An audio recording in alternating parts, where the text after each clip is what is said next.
In Malaga, southern Spain on the Costa del Sol, we begin our journey through Andalusia, a land of passion, a melting pot of both Europe and Africa. The bullfights of scorching southern Spain and the atmospheric splendour of Moorish buildings.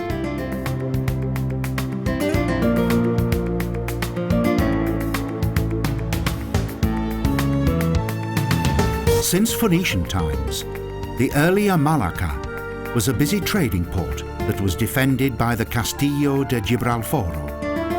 The large bay with its protective mountain range in the north has a mild climate throughout the year.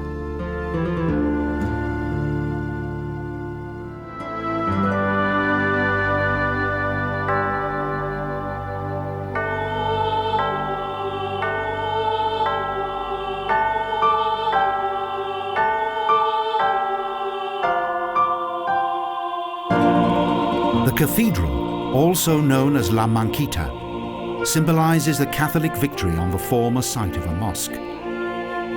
It took more than 250 years to construct this colossal Renaissance building.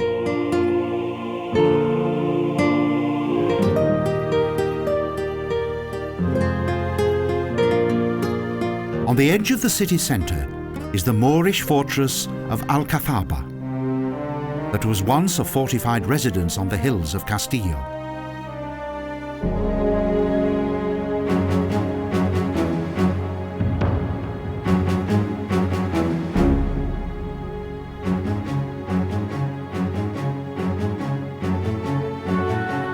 Both fortifications are evidence of the wonderful era of the Moors that made Malaga the centre of a small kingdom. Directly beneath the walls of Alcazaba is the 2,500-year-old Teatro Romano, a remnant of Roman times. The second largest city in Andalusia also became known as the birthplace of its famous son, the world-famous artist Pablo Ruiz Picasso.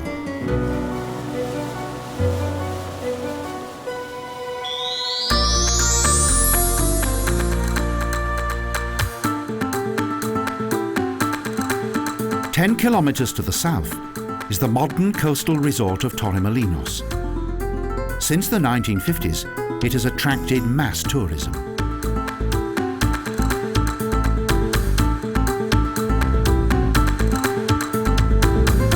It boasts a numerous variety of huge hotel skyscrapers, bars and restaurants, plus endless sandy beaches and a multitude of entertainments.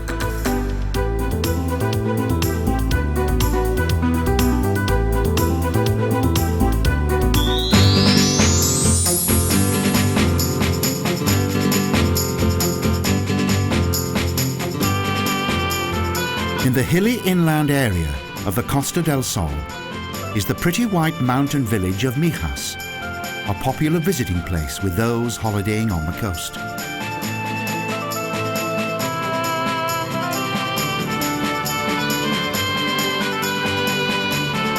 A small hilltop bullfight arena shines bright white along with the houses of the surrounding area.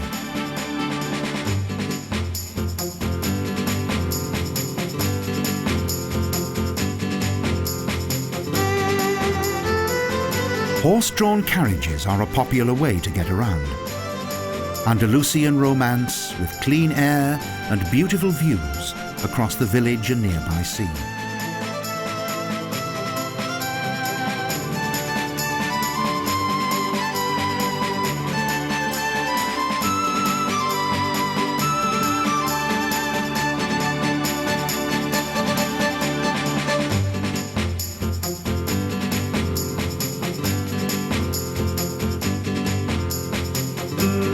Both donkey and burro taxis are always at the ready for those who want to travel at a leisurely pace.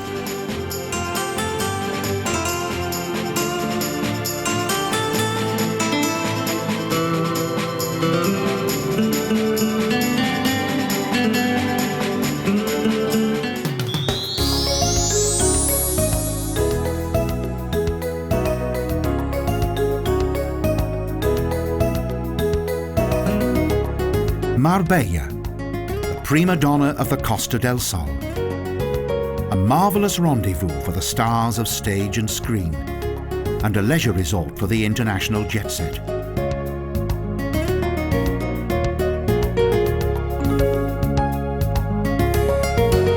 The yachting harbour of Puerto Banús is the true symbol of Marbella.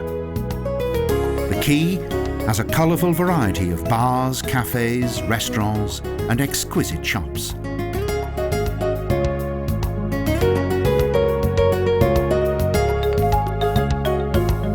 Luxurious boats are where the rich and famous entertain their guests. Pleasure is the order of the day, along with all the trappings of boundless wealth.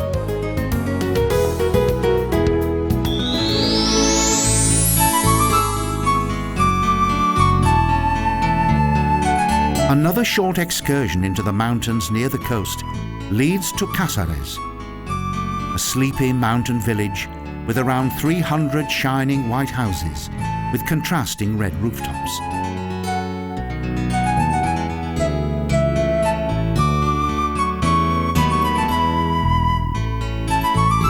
Surrounded by houses, the small square with its well and church is in the centre of the village.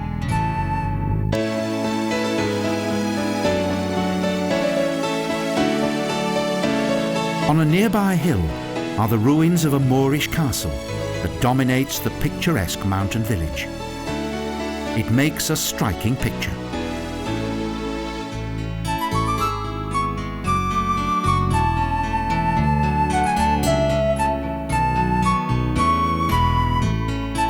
From an elevated position, there's a splendid view across the green hills of the Sierra Bermeja.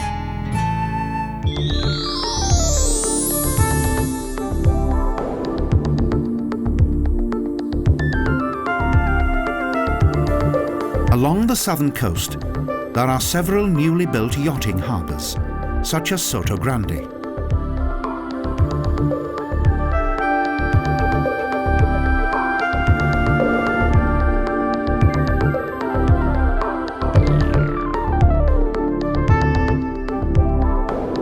To cope with demand, the region's modern harbour facilities were built in record time. And there's usually an endless stream of those wishing to use the harbour's extensive facilities.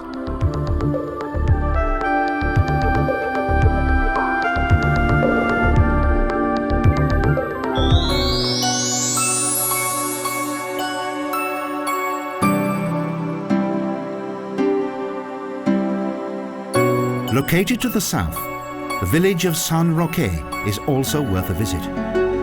High up above Algeciras Bay,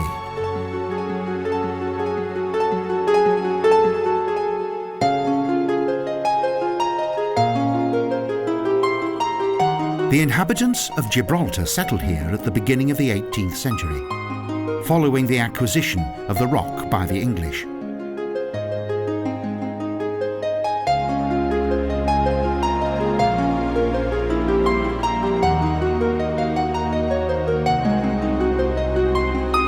This is also the starting point of a journey into the historical inland area, to the white villages of Andalusia, the Ruta por los Pueblos Blancos.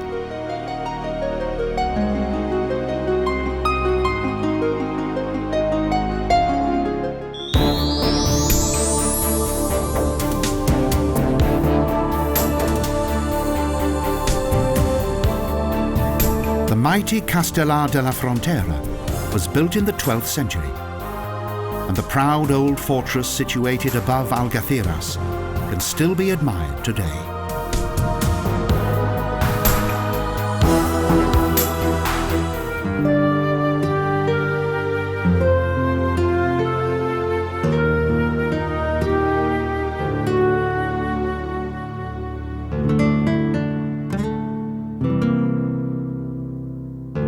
Its sturdy towers have witnessed an historic past.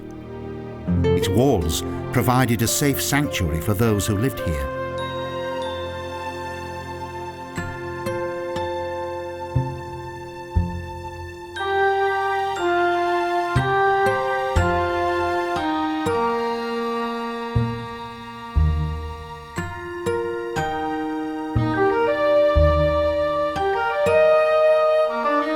70 tightly packed houses are located within its walls. In 1971, the inhabitants left the Castillo and built a new village on the plains.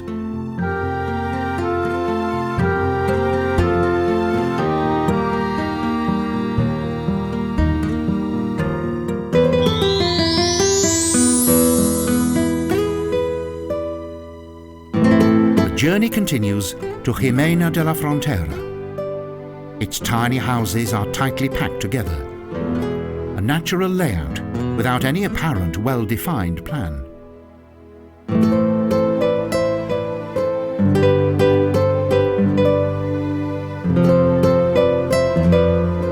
Spain has always been a Catholic country. The tall church tower on the main square rises proudly into the Andalusian sky and proclaims the confessions of the faithful.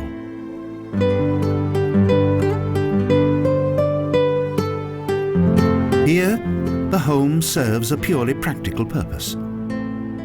It's where each family enjoys a meal and a good night's sleep. Real life happens outside.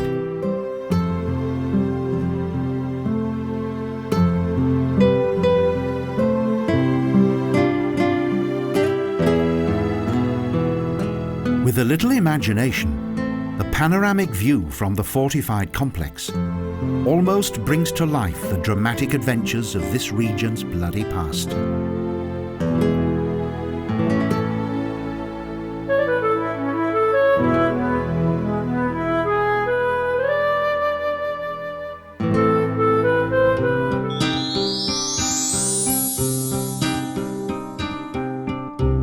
With its Moorish ruins, Gaucin looks like an eagle's eyrie.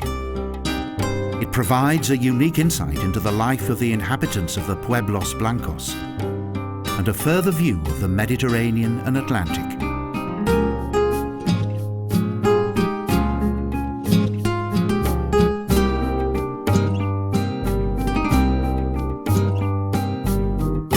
The narrow alleys are too tight for more than one motor vehicle. Two-way traffic is impossible, and there's little or no room for pedestrians.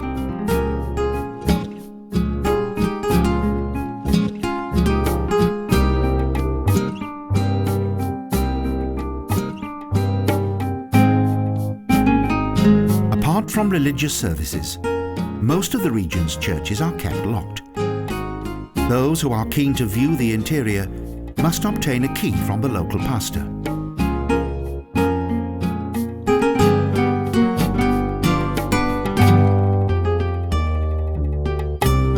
With its population of 1,800, Gaucin is a small village. The friendliness of its inhabitants is captivating, an ideal time to relax.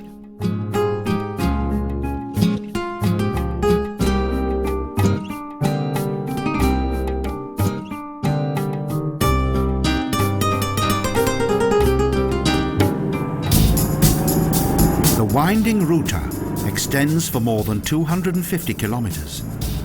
It travels from the shores of the Mediterranean inland to the Atlantic coast.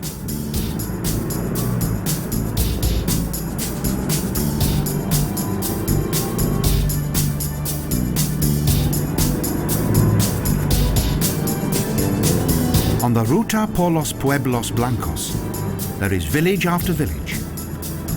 With an average of around 80 inhabitants per square kilometre, this area is sparsely populated.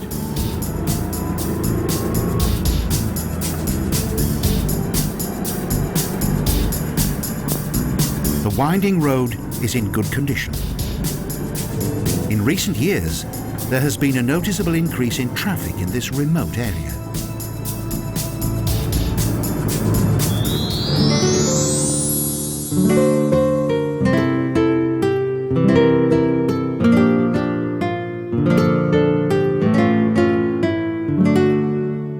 Ronda enjoys a unique location.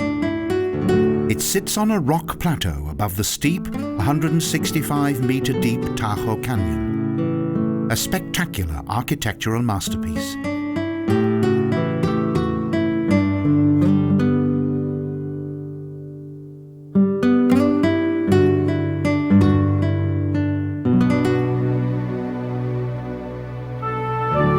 Thanks to its strategic position, Ronda was virtually impregnable during the first part of the Middle Ages. Thus it became one of the last Moorish bastions in Spain.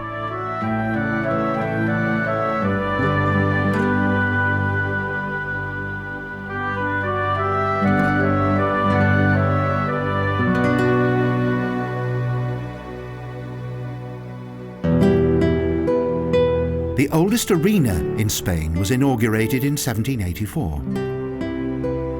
The circular and fully roofed two-storey building can accommodate an audience of 5,000.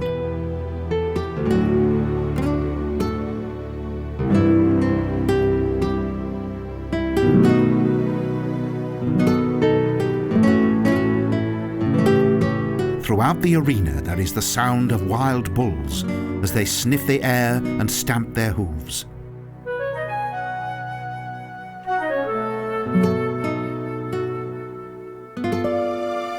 In Ronda, Pedro Romero created the basic rules for the modern bullfight. He was said to be the finest matador of his time.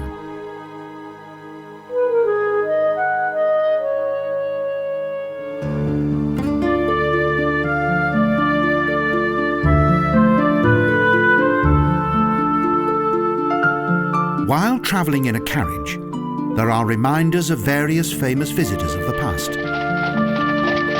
Rainer Maria Rilke and Ernest Hemingway found inspiration in Ronda.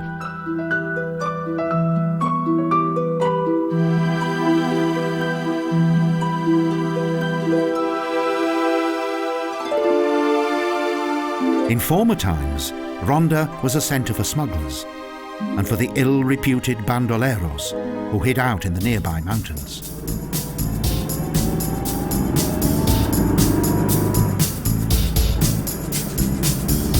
The drive deeper into the mountains is accompanied by a dramatic sky.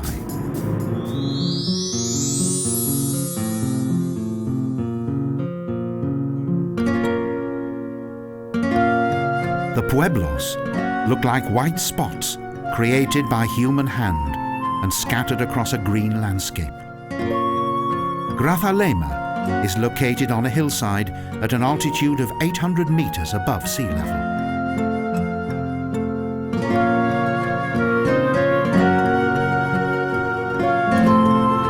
The original Roman and later Arab village has a fascinating marketplace, the Plaza de España, and a nearby church and city wall.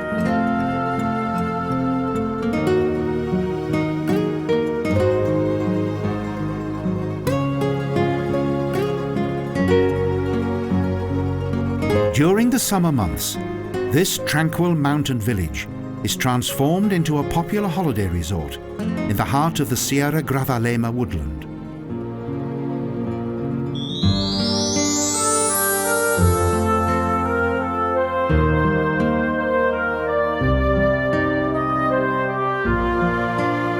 Arcos de la Frontera is a potpourri of white houses, church towers and mountain peaks. Throughout the centuries, this strategically important city was constantly besieged and fortified.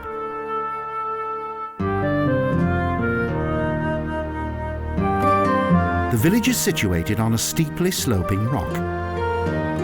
From the fortress, there is a view to the Rio Guadalete and far into the valley.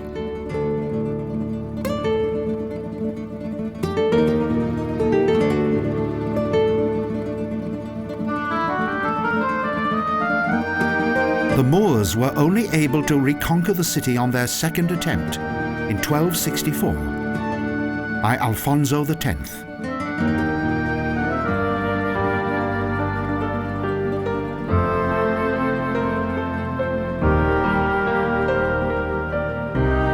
Over the centuries, Arcos de la Frontera became very popular with the nobility. This is highlighted by its splendid houses that look like tiny palacios.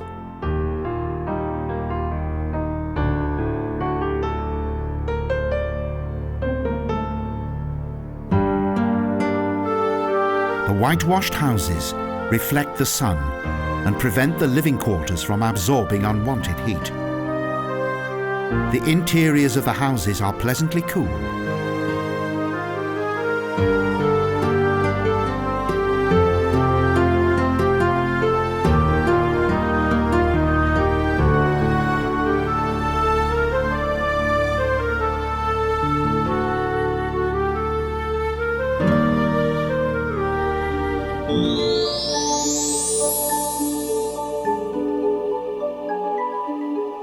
Vejer de la Frontera possesses more than a hint of Africa. This is the end of the journey through the white villages of Andalusia.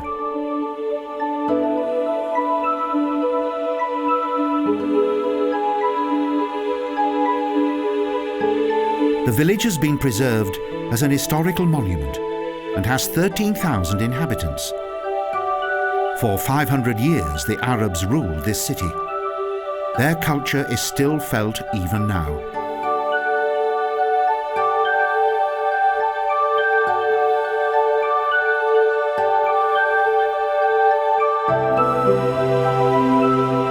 Along with the fortress, the village with its white houses and narrow, steep alleys nestles on a 200-metre-high hill.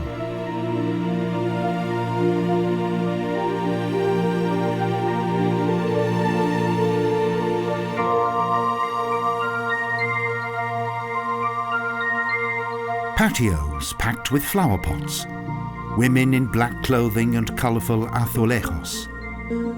These are the ingredients that create the wonderful atmosphere of this special place.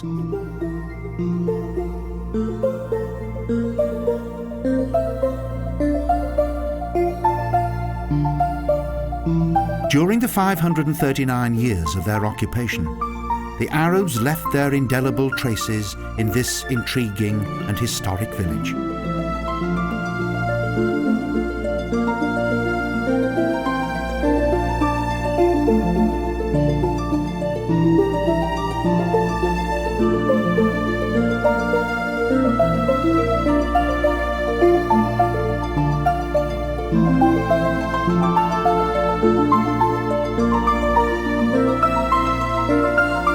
Finally, there's a last chance to enjoy the beauty of the Pueblos Blancos, with its whitewashed facades that shine out in the fading light of evening, prior to the return journey to the coast.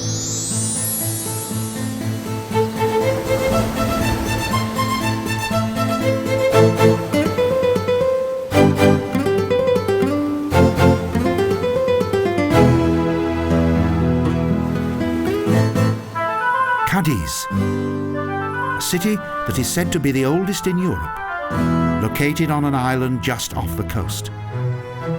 Europe's gateway to Africa.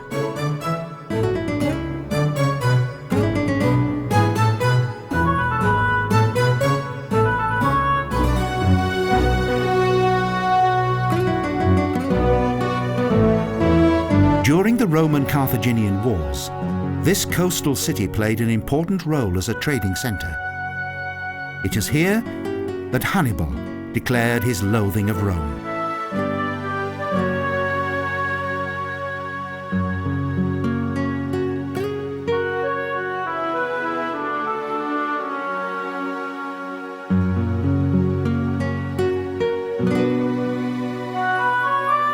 After the Moors came the Normans, and in 1262, Cadiz, which formed part of the border area, fell into the hands of the Christian king Alfonso.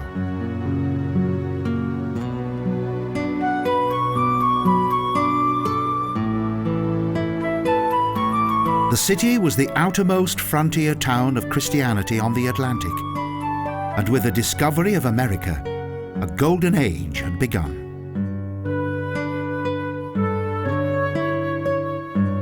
Pirates repeatedly attacked the city because of the tempting riches that lay within its harbour. The inhabitants of the city were at their mercy. However, in 1596 the Spanish crown came to their rescue, and soon several fortifications were built for the protection of the city.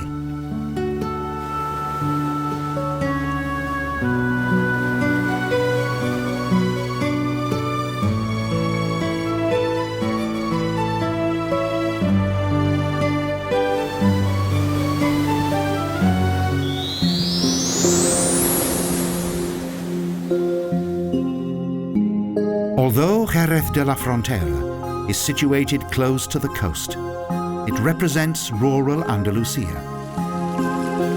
The Alcazaba that dates back to Moorish times is an important monument.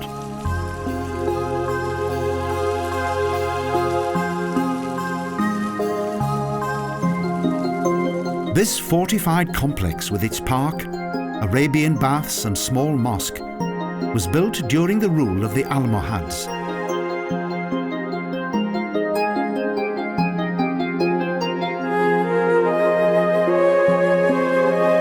Jerez means sherry. Sherry brought both the city and the entire area great prosperity and influence. Even today, the region's inhabitants produce their world-famous wines.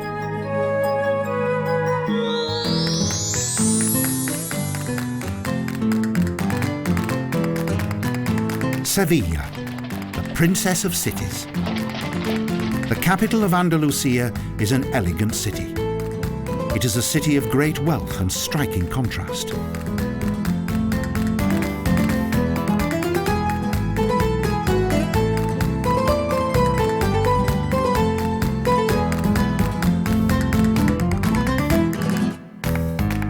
Alcazaba, a splendid palace complex that was created on the ruins of an old Roman fortress that was the ostentatious residence of Pedro the Cruel.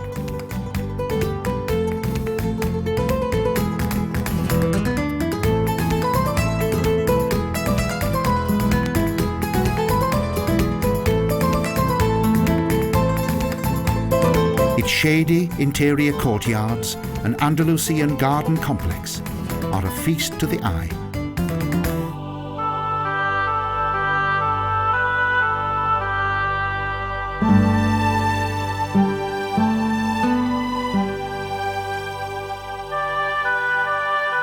The city quarter of Santa Cruz, that is situated next to the Alcazaba, was during the time of the Moors the home of the Jewish community.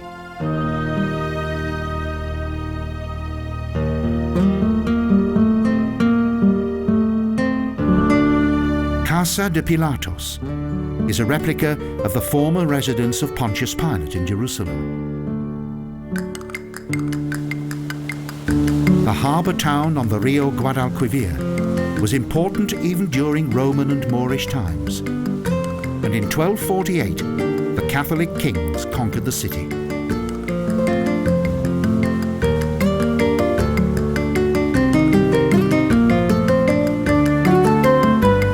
The bullfight arena, a requisite of any large town in Andalusia, is located by the river.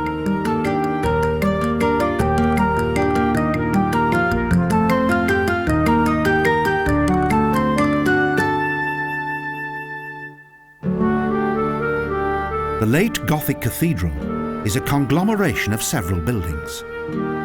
This Christian masterpiece was 200 years in its construction and was built on the site of an Almohaden mosque.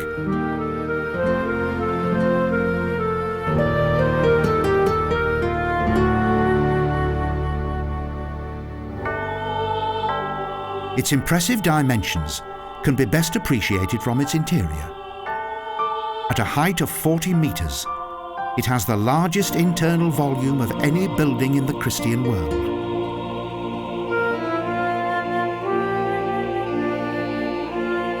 Its 97-meter high bell tower originated from a minaret. It is an historic symbol and offers a breathtaking view across the city.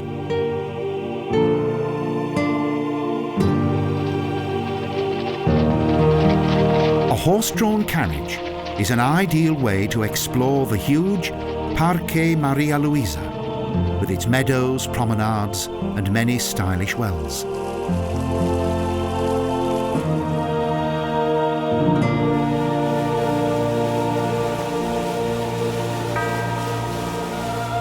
Close by is the Plaza de España, an imposing square that with its water channels and splendid semicircular building is reminiscent of a movie set.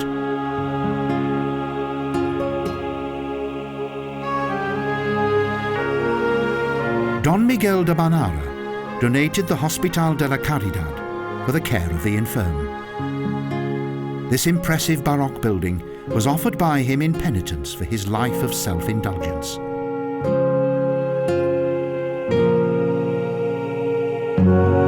Still encircled by ancient walls, the city's northern district of La Macarena was named after the highly revered Virgen La Macarena.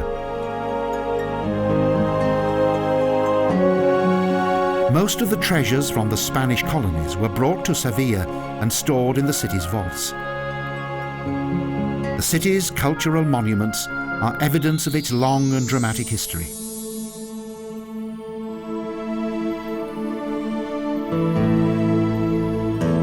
The journey leads further north to Carmona.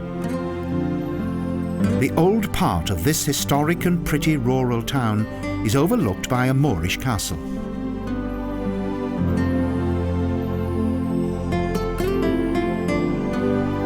Close to the city is a Roman cemetery, the Necropolis Romana, that contains 1,000 graves that date back to pre-Christian times.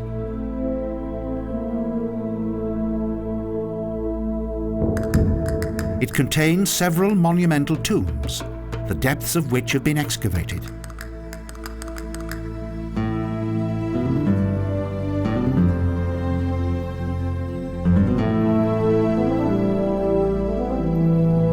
The narrow alleys of the old town originate from Roman times, were transformed by the Almohades, and are now substantially the same as in bygone times.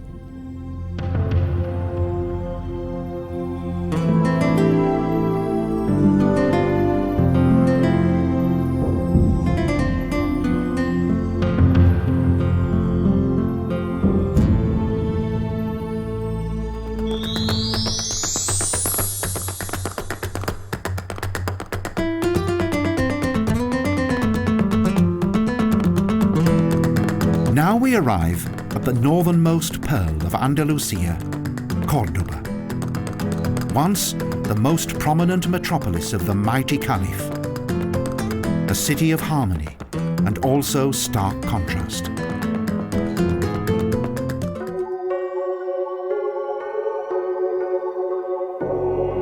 The narrowness of the alleys contrasts with the gigantic Manquita Cathedral that is both a mosque and a cathedral.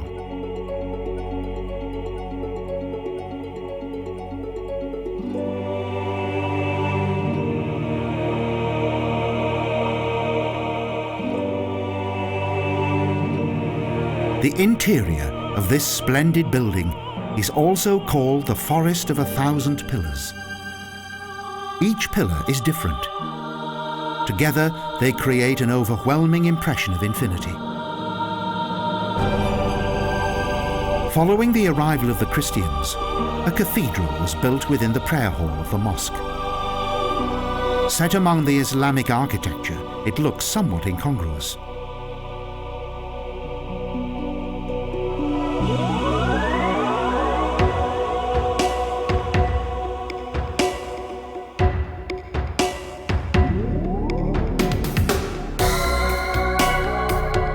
Juderia is the name of the former Jewish quarter, whose labyrinth-like and tangled alleys extend around the mosque. Its synagogues and statues are reminiscent of this time.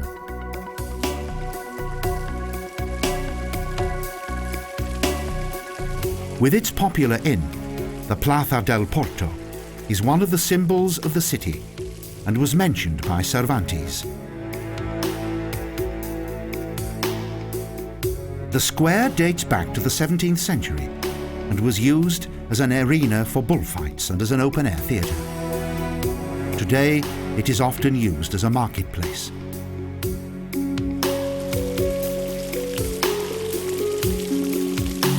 The Museo Archeologico is situated within a palace and contains a large collection of early Christian, Roman, West Gothic and Islamic exhibits.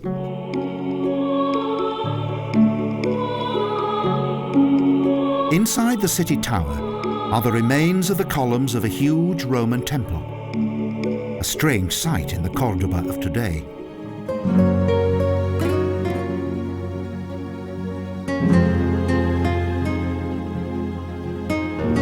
The Palacio de Viana is a fine, well-preserved structure that dates back to the 14th century. It has 17 yards and a magnificent array of Andalusian flowers.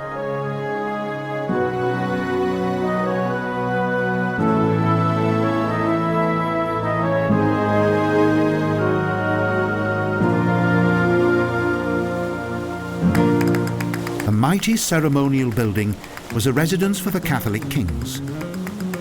Its impressive park-like garden contains various statues and large water features.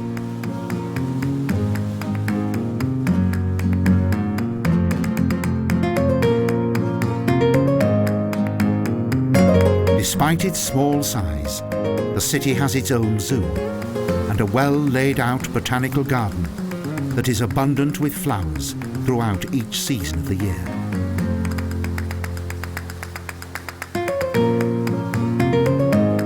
The San Jeronimo Monastery was built on a hill on the outskirts of the city.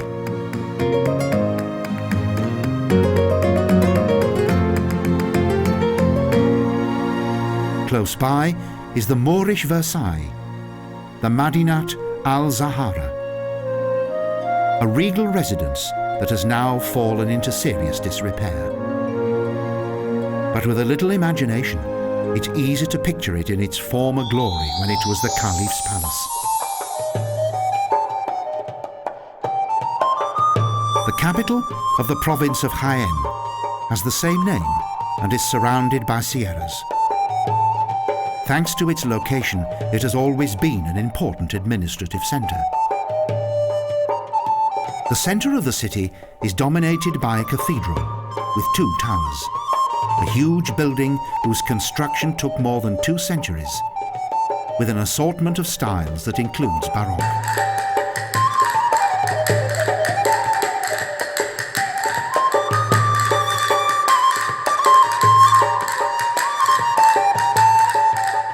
Following the decline of the Caliphate of Cordoba, a Moorish tribe settled here.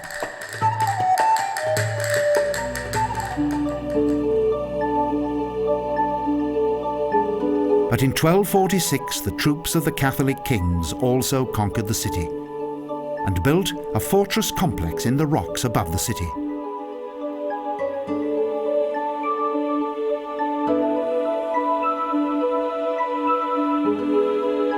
From there they ruled over the region and also the city that lay at their feet. Nothing obscured the panoramic view.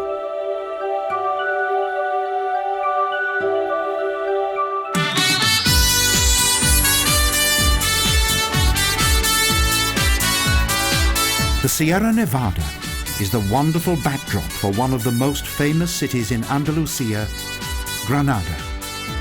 Once a Moorish residential city, a city of resplendent hills. During the time of the first Islamic realm, the settlement was located on the hill above the old city quarter of Albayzin.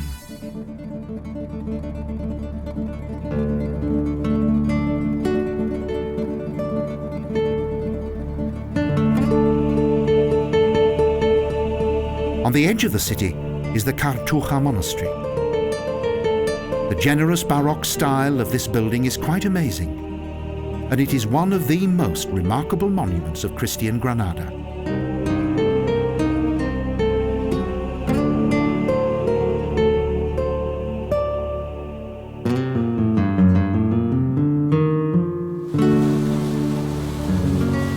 In the center of the city is a park, the Jardines del Triunfo, whose imaginative fountain deserves far more attention.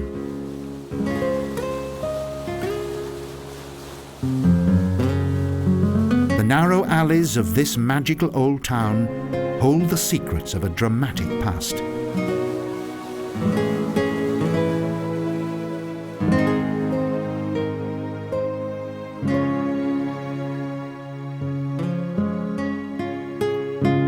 Next to the cathedral, the Queen of Castile and the King of Aragon built the Capilla Real.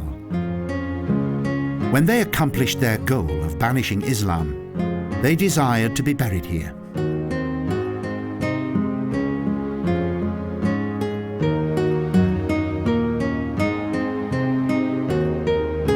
The cathedral towers are located where the main mosque once stood. Construction was begun in late Gothic style and was completed in early Renaissance.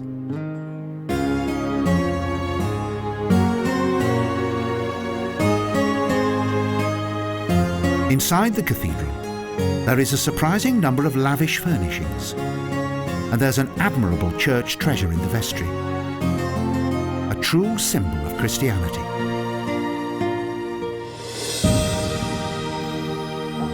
But the city's most famous building is the Alhambra, the residence of the Arabian conquerors, one of the most important Islamic monuments in Spain.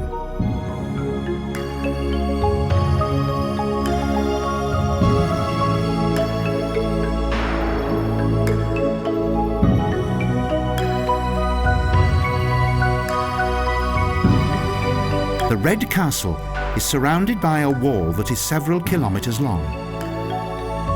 Within the Alhambra, Karl V had a monumental palace, but one in which he never resided.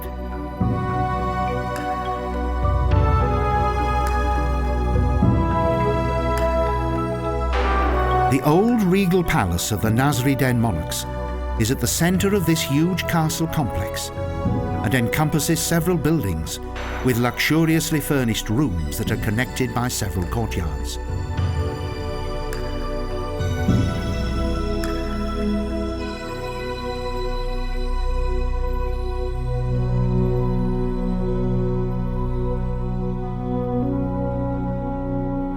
The most famous of these is the Lion Yard, whose richly decorated arcades were many years in construction.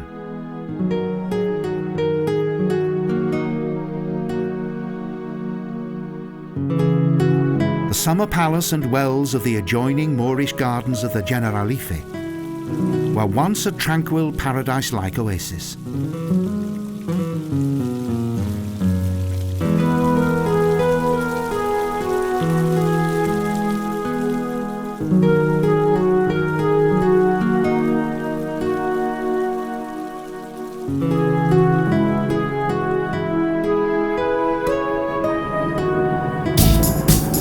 Next, the exciting journey into southern Spain, through the wild mountain region of the Sierra Nevada, down to the Mediterranean coast, to the Costa del Sol.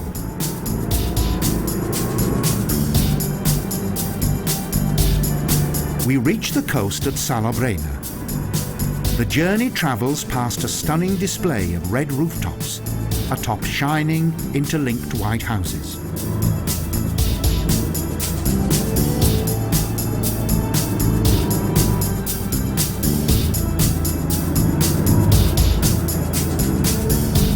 A winding but good coastal road leads in a westerly direction to the starting point of our journey.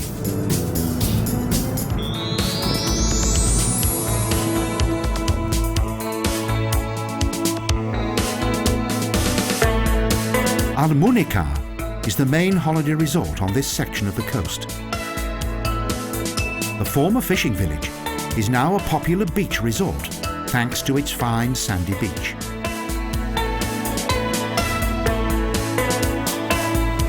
But just as in the past, fishermen can still be found tending their nets and giving their boats a fresh coat of paint.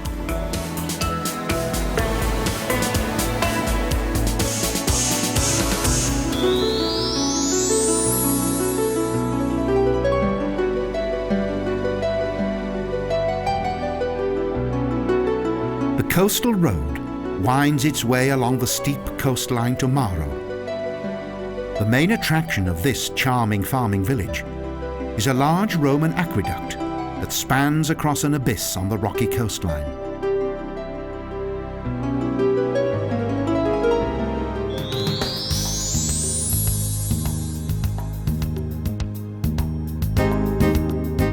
Nerja is a pretty beach resort on the eastern Costa del Sol. It has developed thanks to tourism and is very busy during the summer months.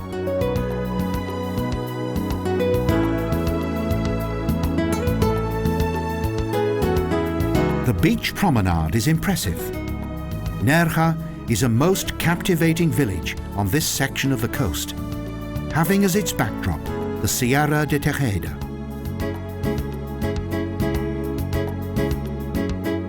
The centre of the village is dominated by clubs, restaurants, boutiques and souvenir shops. But its peaceful, romantic bays are the perfect places to relax in the sun. The Balcón de Europa consists of a square, a promenade and a viewing point, and is located on a cliff top above the sea.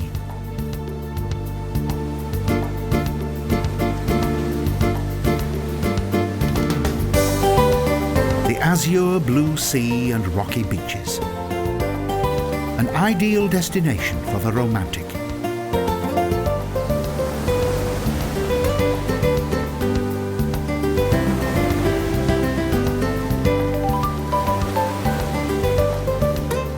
Horse-drawn carriages wait patiently for their passengers, and on many of the city's ancient roads there is the alluring charm of ancient Arabic nariksa.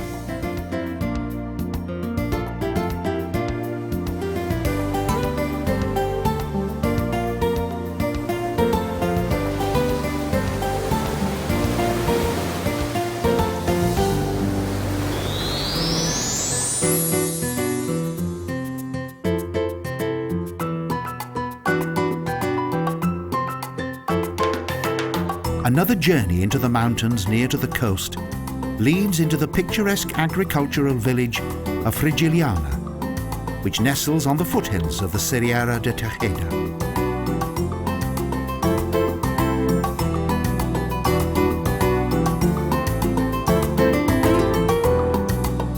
The Moorish quarter and its white houses that are covered with flowers has narrow stepped alleys in which donkeys are used for transport. Village with a long history.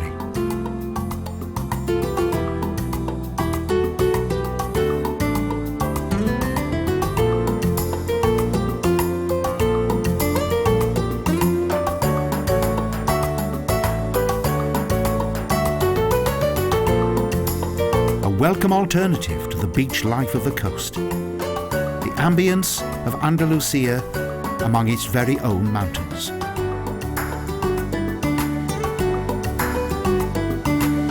Back at the rocky Costa del Sol, there is the natural beauty of an unspoiled landscape before the road travels up the hilly coastline.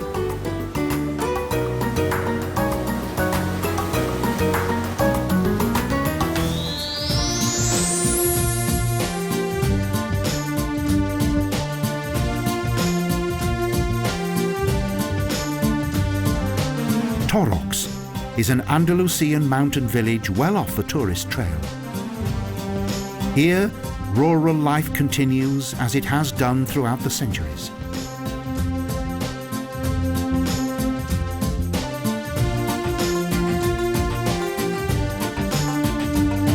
There's a good view across the expansive blue sea, and the air is purer than at the coast. Perhaps that's why the people here are happy and content.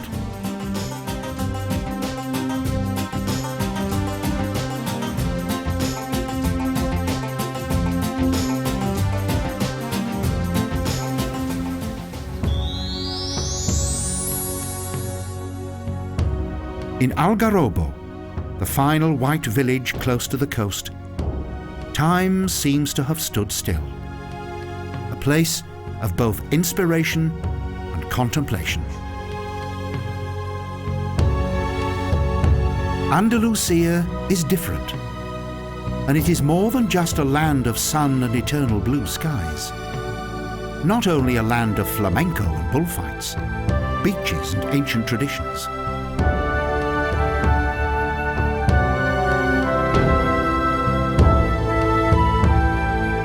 Andalusia is a successful blend of both Orient and Occident, a harmonious mix of very different worlds.